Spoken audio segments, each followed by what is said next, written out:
Before life was born, before the universe was born, there was another universe.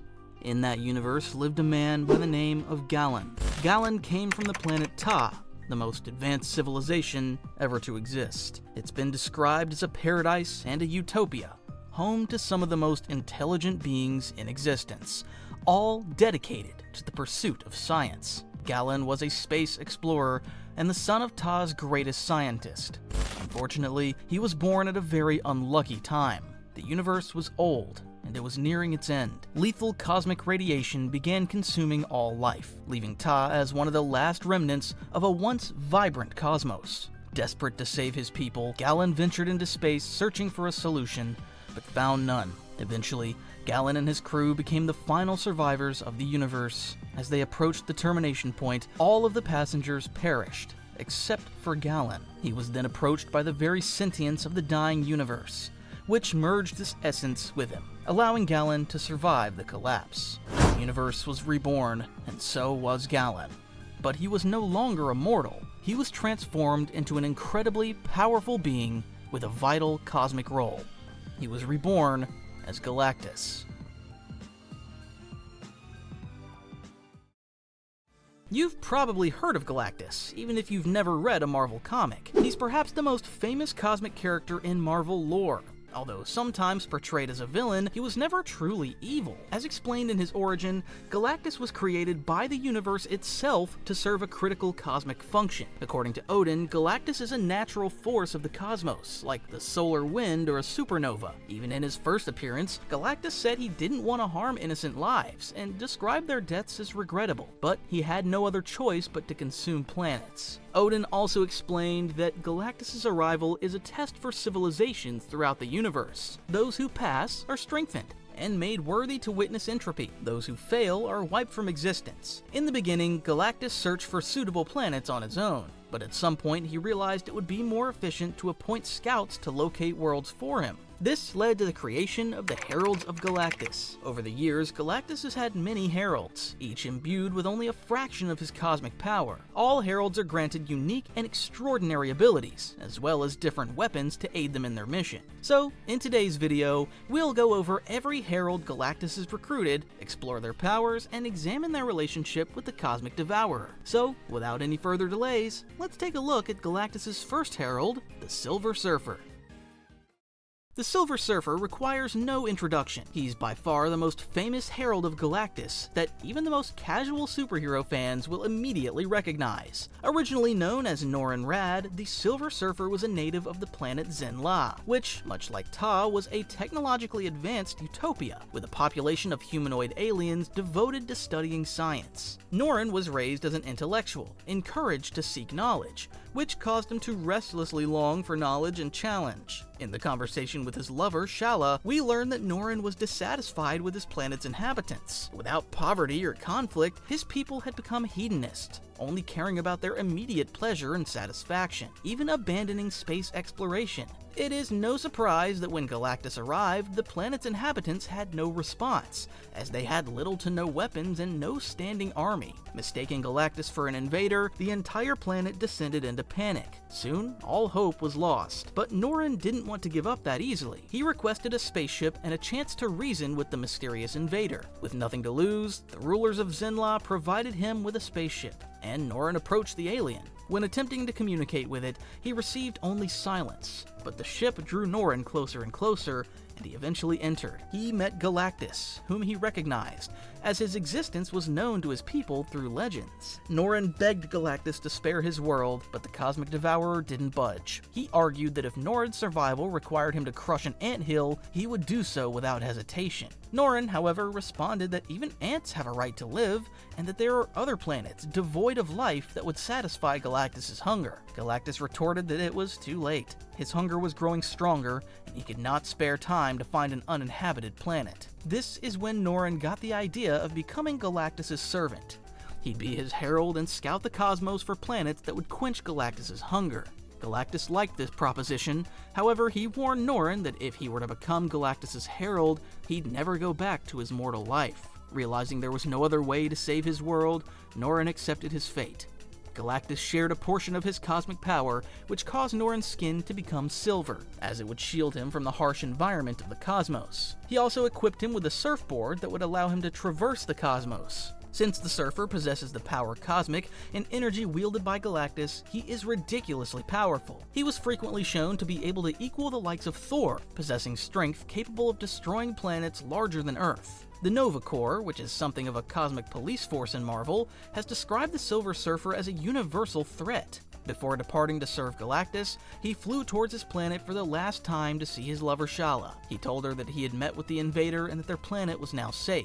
Shala was, however, at first distraught by Norrin's new appearance. When it became clear that Norrin wouldn't stay on this world, she begged to accompany him. The Surfer, however, refused, saying that wherever he goes, he must go alone. It is unclear how long exactly Norrin served Galactus, but it is believed to be a little over a century. Galactus has also wiped the mind of the Silver Surfer to ease his guilt over destroying countless worlds. When he arrived on Earth, there were no traces of his original personality left. His arrival caused a worldwide panic on Earth, but during the conflict he met with the blind sculptress Alicia Masters, who pleaded with him to save humanity. Alicia sensed Norrin's nobility within the Surfer, which caused his suppressed memories to re-emerge. Dedicated to saving humanity, the Silver Surfer rebelled against Galactus, buying enough time for the Fantastic Four to repel his arrival. Before leaving, however, Galactus punished the Surfer, stripping his ability to traverse the cosmos. He was now trapped on Earth, forced to wander the alien planet as an outsider. He wandered the planet for over a decade, trying to understand its people. Eventually, Galactus ended his exile after the Surfer rescued one of his other future Heralds, whom we will discuss shortly. His relationship with Galactus after the rebellion is complicated, to say the least. The Surfer was riddled with guilt throughout his entire life for wiping out countless civilizations during his servitude,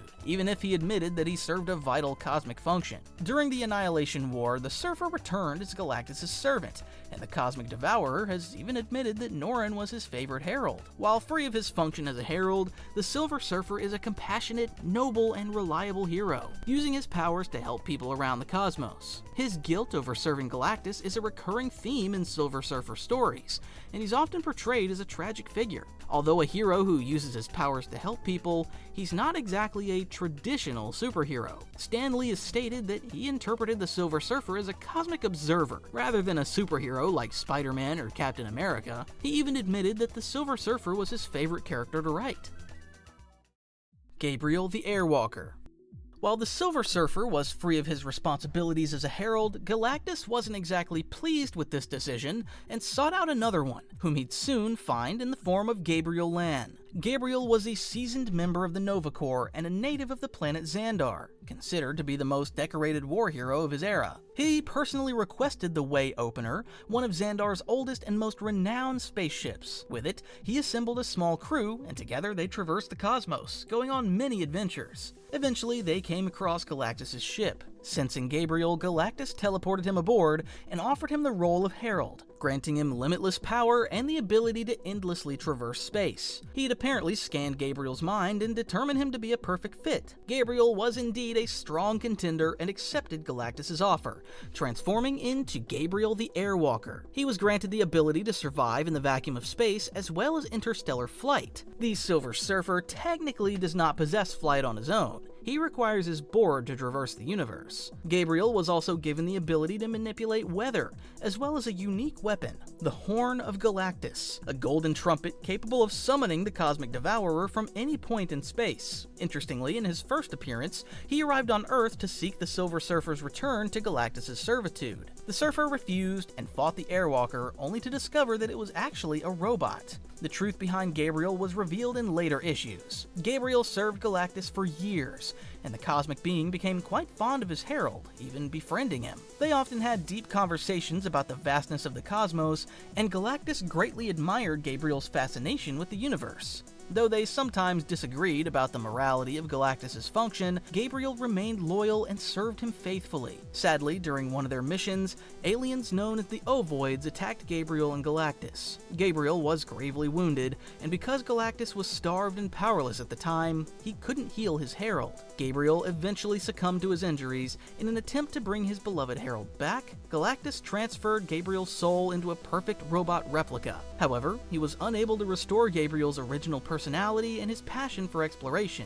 the very qualities Galactus had admired. Still, Galactus utilized the robotic version and sent him to Earth to bring the Silver Surfer back into servitude, a mission that ultimately failed. Although the original Airwalker had died, his robot replica survived and went on to become a semi-recurring character in Marvel's cosmic stories.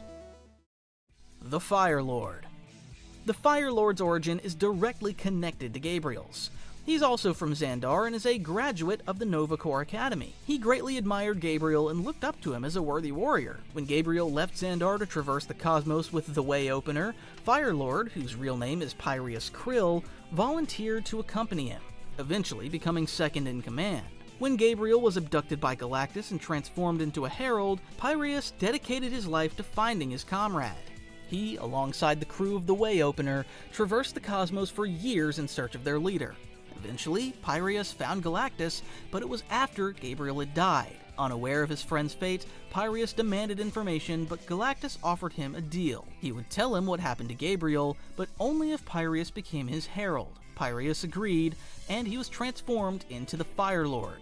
As you've probably guessed by his name, he has the power to wield fire, but more accurately, he manipulates cosmic energy in the form of fire. His entire body is ablaze to accommodate the constant fiery energy flowing through him. He's essentially a miniature walking version of the sun. He was also given a staff, 5 feet long, that burns constantly on both ends. With it, Firelord can project his cosmic flame, as well as use the staff as a tool for navigation. He, just like the Silver Surfer, was declared a universal threat by the Nova Corps. After transforming into Galactus' Herald, the Cosmic Devourer kept his side of the bargain, but with a big asterisk. After telling Pyreus about Gabriel's fate, Galactus suppressed his memories. Firelord was later sent to Earth, where he faced Thor and then brought Galactus to the planet. This time, however, Galactus didn't seek to consume Earth. Instead, he sought Thor's aid. Apparently, Galactus had faced Ego the Living Planet, who had gone mad and turned out to be more powerful than initially believed. Seeking help against the Living Planet, Galactus sent Firelord to recruit Thor and Hercules to battle Ego. The two gods agreed and defeated the villain. In exchange for his help, Thor requested that Galactus free Firelord from servitude, recognizing him as a worthy warrior. Galactus, however, didn't want to be without a herald. So Thor offered the Destroyer, an ancient Asgardian robot who didn't possess a mind of his own, which Galactus accepted. The Destroyer is also technically a herald, but won't be mentioned separately in this video as its tenure was short-lived. After it was stolen by Loki, Galactus didn't even bother retrieving it. Firelord, meanwhile, was free. He retained his cosmic power but remained on Earth, perhaps subconsciously remembering that the replica of his friend Gabriel was still on the planet. He settled somewhere in the Arabian desert, where some locals believed him to be an ancient fiery deity. His memories returned after Gabriel's robot was accidentally resurrected and battled Thor, who destroyed it again. Firelord witnessed the battle on TV. He fought Thor once more, angered by the destruction of his friend. But Thor did something unexpected. Realizing Firelord was driven by grief, he surrendered, knowing that Firelord would stop fighting and listen. Remembering that Gabriel was truly dead, Firelord instead gathered the remains of his friend and buried him properly on an asteroid near Xandar. Just like the Silver Surfer, Firelord became a cosmic hero. But unlike the Surfer, he was more brash and direct, and didn't hesitate to kill when necessary. He played a crucial part during the Annihilation War, wiping out entire armies all by himself. Terrax.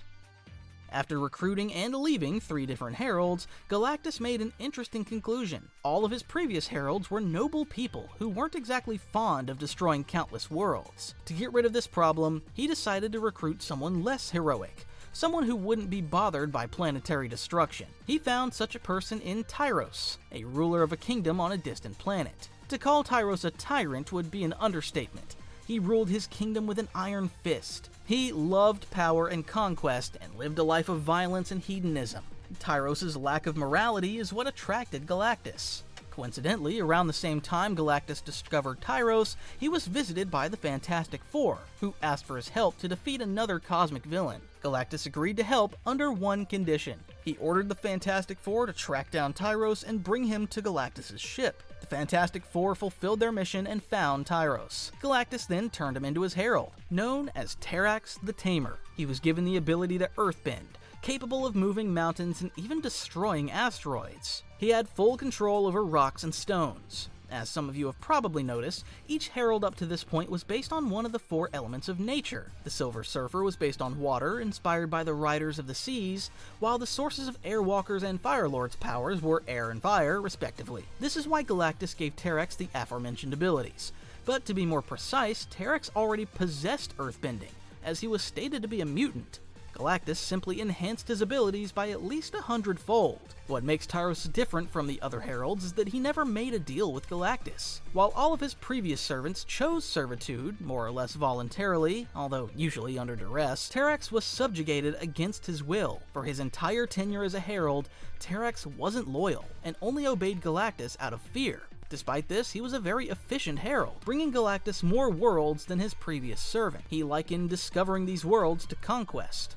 On some occasion, he would annihilate populations himself using his cosmic power. In one instance, he subjugated an unnamed planet and declared himself a deity, unbeknownst to Galactus. Fearing his master, he even tried to hide in a black hole. It became clear that Terrax had his own ambitions. Galactus' final straw came when Terrax took advantage of his weakened state and dragged the Cosmic Devourer to Earth. There, he used his powers to raise Manhattan into the sky and threatened to kill every inhabitant if the Fantastic Four didn't agree to kill Galactus. He blamed Marvel's first family for his subjugation and sought revenge on them as well. His plan, however, failed, and Galactus punished him by stripping him of his cosmic power, though he would regain it in later comics. For a time, Terrax remained on Earth. He even briefly died, but no one truly dies in the comics, so he came back. Eventually, he came into conflict with the Silver Surfer, and after yet another defeat, the Surfer trapped him on an isolated planet completely covered in water, making Terrax's powers almost useless. Nova. Before we discuss the character, there's something that needs to be explained. This entry doesn't refer to the character most of you are probably thinking of. Several characters have taken the name Nova over the years, with the most famous being Richard Rider, a member of the Nova Corps. This entry, however, refers to a completely different character, Frankie Ray. Frankie is the stepdaughter of Phineas Horton, which some of you might recognize as the creator of the original Human Torch of the 1940s, an android that got its powers from so-called Horton cells, which burst into flames. Frankie was accidentally exposed to these chemicals, which gave her the abilities of the Human Torch. Later in life, she'd befriended Johnny Storm, which eventually evolved into a romantic relationship. She even became a semi-official member of the Fantastic Four, but that would change after the arrival of Terrax. As mentioned in the previous entry, Terrax's plot to kill Galactus failed, and Galactus needed to feed immediately. This is where Frankie stepped in and volunteered to become his herald. She argued that she was willing to serve Galactus if it meant saving her world. Despite Johnny's objections, her mind was made up. It was her conscious choice, and Galactus transformed her into his latest herald, Nova. She possessed more or less the same abilities as before, but at a much more potent level, and her fiery state became permanent. For a time, she served Galactus loyally, being mostly apathetic toward the worlds they consumed. One of the worlds she led Galactus to was Tarnax, which served as the throne world for the Empire of the Skrulls. She later met the Silver Surfer, and the two began a romantic, although somewhat rocky, relationship. When the Surfer noticed she was falling into the same apathy he had during his time as a herald, he tried to instill compassion in her, which worked. Although she didn't show it at first, she gradually developed more empathy for the civilizations Galactus consumed. Eventually, she hid in an uninhabited planet from Galactus, which disappointed the Cosmic Devourer, and she was stripped of her role as a herald. Which leads us to our next entry, Morg The Executioner. Following Nova's betrayal, Galactus reverted to recruiting a less noble herald and quickly found a perfect match. While devouring an unnamed planet, he was approached by a merciless court executioner known as Morg. Despite the difference in power, Morg was unfazed by Galactus and exclaimed that he didn't care what happened to his planet, his only concern was his own existence. This display of indifference actually impressed Galactus. Morg was not only prone to violence and destruction, but also unquestionably loyal, having served one tyrant after another his entire life. Galactus declared that all of his previous heralds had weaknesses. The Silver Surfer was too compassionate, Airwalker was too vulnerable, Firelord lacked devotion, and Terrax was too ambitious. Morg, on the other hand, was perfect for the job. His power was augmented with the power cosmic, and he was given an axe similar to Terrax's, which allowed him to channel cosmic energy into powerful blasts. He was stated to be the most powerful herald of Galactus. The Silver Surfer was distraught by Galactus' choice. He argued that Morg was too vicious and would bring out the worst in Galactus, but the Cosmic Devourer didn't listen. He ordered Morg to take the Surfer out.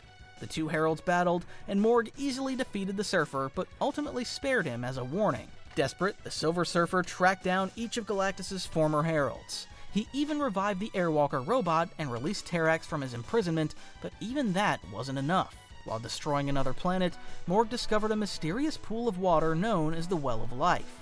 After immersing himself in it, he became even more powerful. Not even the combined might of all previous Heralds was enough to take Morg down, so the Surfer devised a different plan. He ordered all other Heralds to engage Morg in combat while he tried to speak and reason with Galactus, with the ultimate goal of convincing him to abandon Morg. During the battle, Morg gravely injured Firelord, destroyed the Airwalker robot, and even managed to kill Nova. Although Galactus wasn't willing to give up Morg at first, he changed his mind after Nova's death. He explained that he hadn't ordered her to be killed, and the death of his former Herald was unacceptable. Realizing that the Surfer was right and that Morg was indeed too vicious, he stripped Morg of his powers. Morg was later seemingly killed by Terrax, but he would return, only to die again, this time for good, during his encounter with the Tyrant, ancient malevolent android created by Galactus eons ago. The Red Shift. Probably the Herald we know the least about is Red Shift. We don't know what species he is or how he was chosen by Galactus. We don't even know his true name, as it's never been revealed. He was given a pair of swords that grant him a very overpowered ability. He can open portals across vast distances. He can apparently even open a portal to a black hole. His name refers to the astronomical measure of direction. If something is moving away from the viewer, its light is shifted to longer red wavelengths. After Galactus tried to consume Earth for the millionth time, the Silver Surfer engaged Red Shift in battle. They were teleported to a black hole where they continued their struggle. In the end, the Silver Surfer emerged victorious, and Red Shift's swords were destroyed, weakening his abilities. Although he appeared villainous in his first appearance, in the Annihilation storyline he fought side by side with other Heralds against the invading Annihilation Wave army. In the end, he sacrificed himself to protect a planet housing the Resistance. The Fallen One.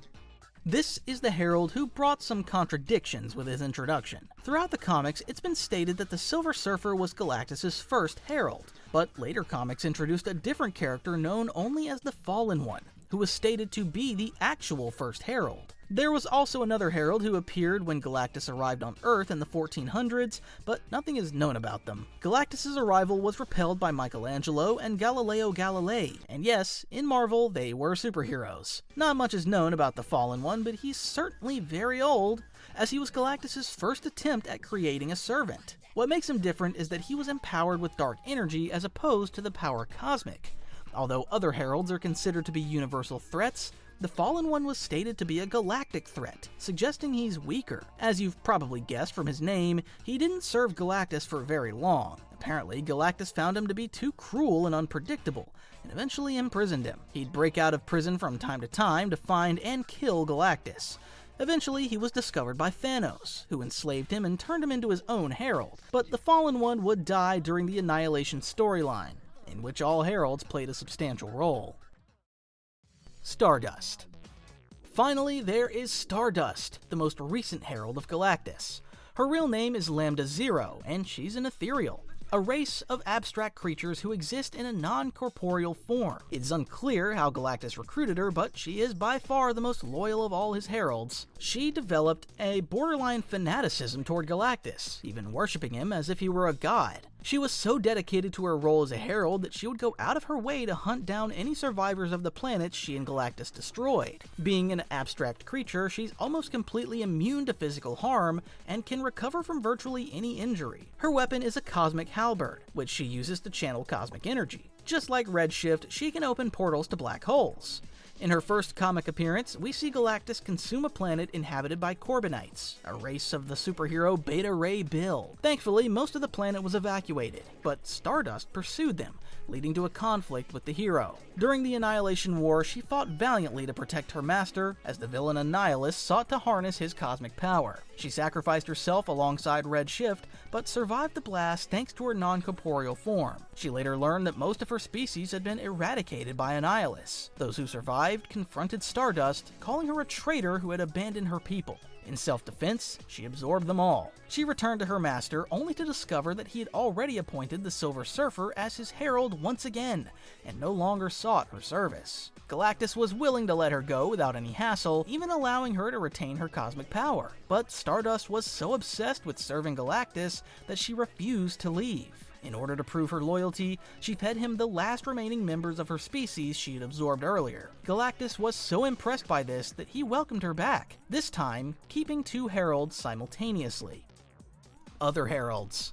Before we end the video, there are some other characters who have assumed the role of a herald but are not typically associated with the Heralds of Galactus as a separate group. One of them is Johnny Storm. Apparently, some alien races discovered a way to protect their worlds from Galactus, a technology that made their planets invisible to the Cosmic Devourer. However, they also realized that using the powers of the Invisible Woman could reveal their disguise. Fearing that Galactus would recruit her as a herald, they attempted to kidnap her. Reed Richards devised a plan to trick the aliens by creating a device that appeared to remove Susan's powers, which prompted the aliens to leave them alone. In reality, he swapped the powers of Sue and Johnny. Although the aliens were fooled, Galactus saw through the lie and recruited Johnny Storm instead, who briefly served as Galactus' herald. Galactus also appointed Thor as his herald when the universe was invaded by a being known as the Black Winter, essentially Galactus on a multiversal scale, who devours universes instead of planets. There's also Anti-Man, an arch-enemy of the superhero Blue Marvel, who briefly served as Galactus' herald when Galactus changed his function and became a Life-Bringer. Although we've only covered heralds from the main continuity, Cosmic Ghost Rider should also be mentioned. He comes from an alternate future in which Thanos won and killed the Avengers. One of Thanos' victims was Frank Castle, the Punisher, who was brought back to life by Mephisto and turned into the Ghost Rider. The empty Earth was later visited by Galactus, who gave him the power Cosmic, thus creating the Cosmic Ghost Rider. Finally, there's Roberta, an astronomer from Earth who became fascinated with Galactus. She apparently stole a portion of Silver Surfer's powers and tried to become Galactus' herald, though he consistently refused her offers. She eventually tracked down Howard the Duck, who was apparently the living nexus of all realities. Galactus, however, still didn't accept her servitude, and instead offered Howard the position of herald, a proposition he refused. And this concludes our long list. Is there a character that could qualify as a Herald of Galactus but didn't make the list? Let us know in the comments below. If you enjoy deep comic book lore, make sure to subscribe to this channel and like this video for more in-depth videos like this. Thank you for watching, and see you in the next video.